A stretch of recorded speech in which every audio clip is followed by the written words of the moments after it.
kita pakai Zoom.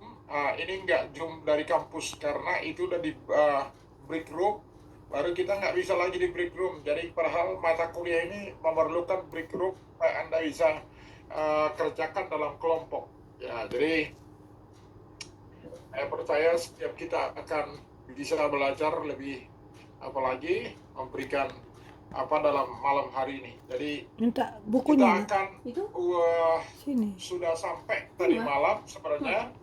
Kita akan bagaimana mempelajari secara keseluruhan satu buku itu. Ya, kita ada sampai di sini.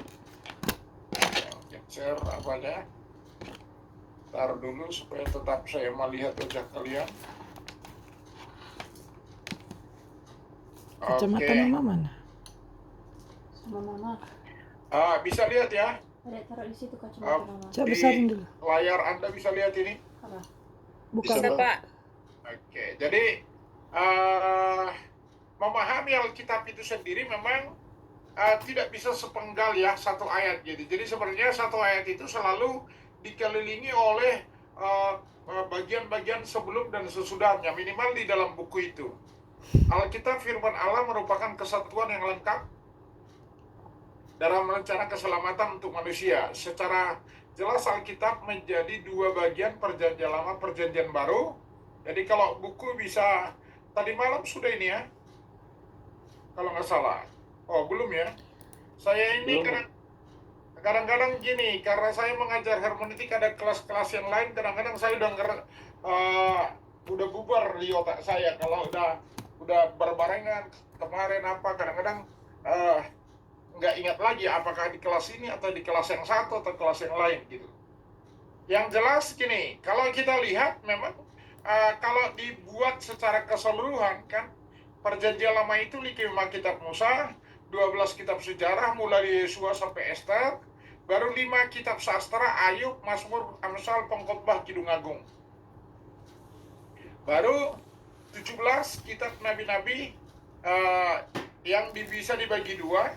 5 yang pertama itu adalah yang sering kali disebut nabi besar.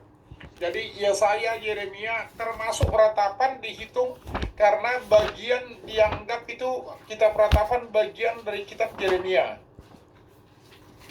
Karena yang menulis kitab ratapan adalah nabi itu sendiri dan Yehezkel, Daniel. Jadi saya sering ditanya, kenapa ada nabi besar, ada nabi kecil? Saya pun nggak tahu sejarahnya kok dibikin nabi besar. Yang jelas mungkin yang kalau kita coba jawab berdasarkan isi kitab ini, maka kitab yang Yesaya, Yeremia, Yehezkel, Daniel ini, Daniel lah paling yang sedikit jumlah pasalnya. Dari segi pasal memang ini kitab-kitab yang pasalnya banyak, tapi Daniel cuma 12. Tapi kenapa Daniel digolongkan? Karena nubuatan dalam kitab Daniel sampai kepada akhir zaman begitu jelas gitu ya, itu alasannya. Baru ada lagi 12 kitab nabi-nabi kecil yang mulai Hosea sampai dengan kitab Maleakhi.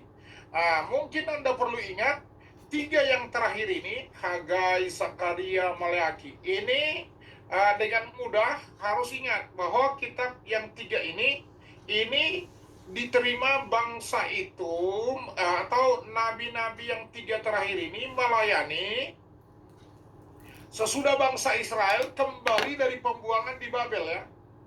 Jadi 3 yang terakhir ini, Hagai, Zakaria, Maleakhi, mereka melayani sesudah pulang dari pembuangan. Nah, itu akan, kalau Anda mengerti itu akan bisa memahami kitab ini lebih mudah. Kalau kita nggak tahu historinya, kadang-kadang kita bingung juga. Oke. Baru kalau perjanjian baru gimana? Itu tadi perjanjian lama, 5 kitab sejarah mulai dari Matius sampai Kisah Rasul itu berupa sejarah. Baru 13 surat-surat Paulus, ya mulai dari kitab Roma sampai kitab Filemon. 8 surat-surat umum yang kita kenal dengan namanya kitab Ibrani, Yakobus. Ini Yakobus yang mana ini?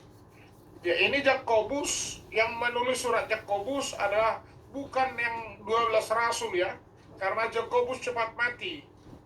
Jadi yang menulis itu adalah Yakobus, saudara Tuhan Yesus, dari pernikahannya si Yusuf dan Maria.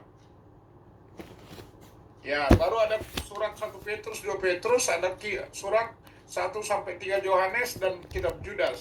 Dan satu kitab Apokalip atau Wahyu, kalau bahasa Batak katanya pengungkapan, Revelation kata bahasa Inggris.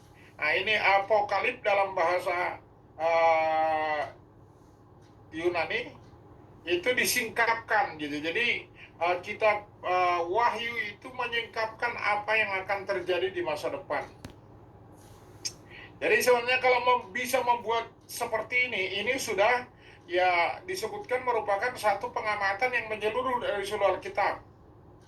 Ya, tujuan kita mempelajari satu buku adalah ya untuk melihat gambaran menyeluruh buku itu yang dipelajari. Yang dicari di sini adalah ide pokoknya atau pokok utama buku itu. Walaupun pengamatan bagian secara umum akan juga dilakukan. Dari langkah-langkahnya, pertama baca sekaligus kitab yang mana itu 1, 2, 3 kali. Yang repot ini kalau buku yang tebal. Nah, tapi kalau buku-buku surat-surat Paulus, ya kecuali mungkin Bersuara kitab dek Roma, bacanya. kitab 1 Korintus, Jangan harus 2 buru-buru, Korintus itu agak bersuara. panjang. Kitab-kitab yang lain enggak, pendek-pendek. Kuat lah.